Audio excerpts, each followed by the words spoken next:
Someone from WL Plastics called in this fire. As you can see right behind me, it's still burning. Crews are still working to put it out. A member of the KKK and members of the NAACP met here. Andrew still struggles to use things like the cell phone and computer.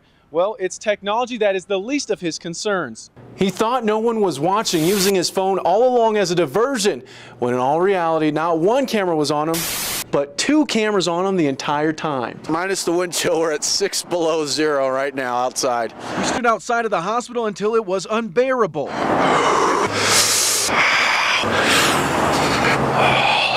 don't know if I've ever been this cold.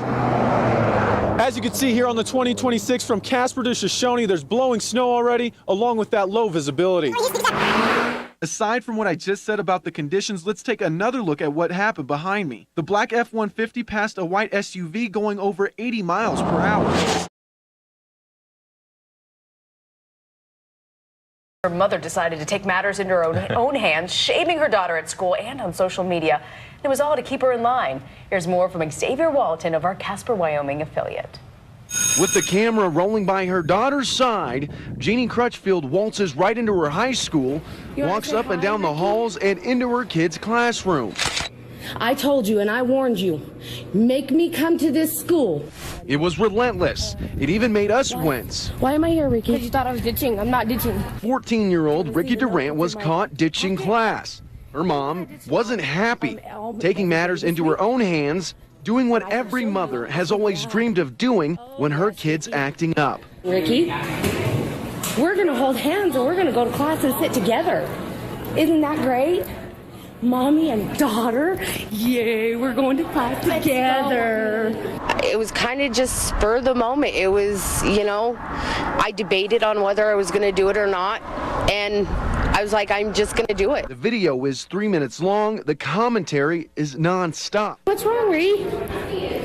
You don't want everybody to know why I'm here? My mother's crazy. That's all she kept saying. I'm not ditching. I'm not ditching. Until she let go of that lie, I wasn't stopping. As if coming to school, embarrassing her kid, and recording it wasn't bad enough, she takes it a step further. Jeannie posts the video on Facebook.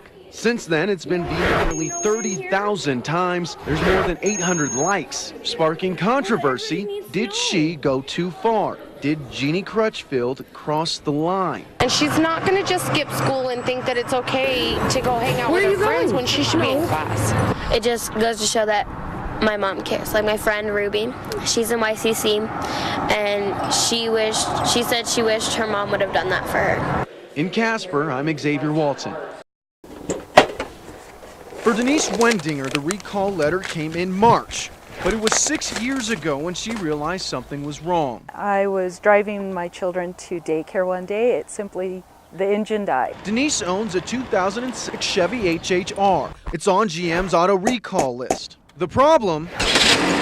The ignition switch can be shifted into the off position, instantaneously shutting off the engine. That defect has been linked to 13 deaths in the United States. They checked it out. There were no errors. Diagnostics said there is nothing wrong with it. Denise has 2 kids. Every morning she takes them to school. She walks out of the house, closes the door, and then makes her way to the car with uncertainty. The what ifs prey on my mind. The thought of losing power on a highway is flat out scary. Denise said this is something that crosses her mind when she gets behind the wheel. If you're on a freeway driving at full speed, there is no reaction time. In recent weeks, GM has released countless videos, this one telling drivers what to do if their car is on the list.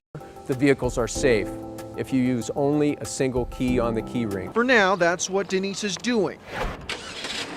If we stop the video and zoom in, it's just the key and the key ring. Reporting on one of many auto recalls, I'm Xavier Walton, K2 News. In 2008, Jake Shell was born nearly 4 months early. He only weighed 1 pound 10 ounces. Just days after he was born, Jake suffered from what is known as a brain bleed. He's now 6.5 years old. He lives with cerebral palsy and epilepsy. It's been tough for Jake. Jake is unique, not like all the other kids. He can't walk. He doesn't have the ability to talk or eat. But on this Halloween, Jake doesn't want to be like all the other kids. To the tracks. Oh my goodness. It's the other way around. They want to be like him. Jake's probably thinking, I wish I could get out and walk and run around like the rest of the kids. And now it's kind of reversed where the kids are like, I kind of wish I could be in Jake's wheelchair and his cool costume. For Halloween, Jake is rolling in his very own Army tank complete with a cannon. I'd say 10-4. The message is heard loud and clear. Jake's a kid just like everybody else. Yeah, he's a kid, but this year he's got one of the most epic Halloween costumes around. The fully equipped tanker was pieced together by Jake's stepdad, Andy. Another part of it is kind of getting Jake to interact with the other kids. Some kids are a little leery of getting close to the wheelchair. On Halloween, it couldn't be more opposite. But this isn't the first cool costume Jake's had. Check out the last couple of years.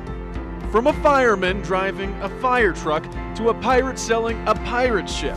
You could say Jake makes the most of the ghoulishly fun holiday. Kids are just, their eyes get big and they're like, wow. It's that sort of reaction from kids that puts a smile on Jake's face and brings tears to his mother's eyes. He's just been incredible and he inspires people and, he's touched more people's lives than I ever will. And I'm very proud of it. In Casper, wishing everyone a happy Halloween, I'm Xavier Walton, K2 News.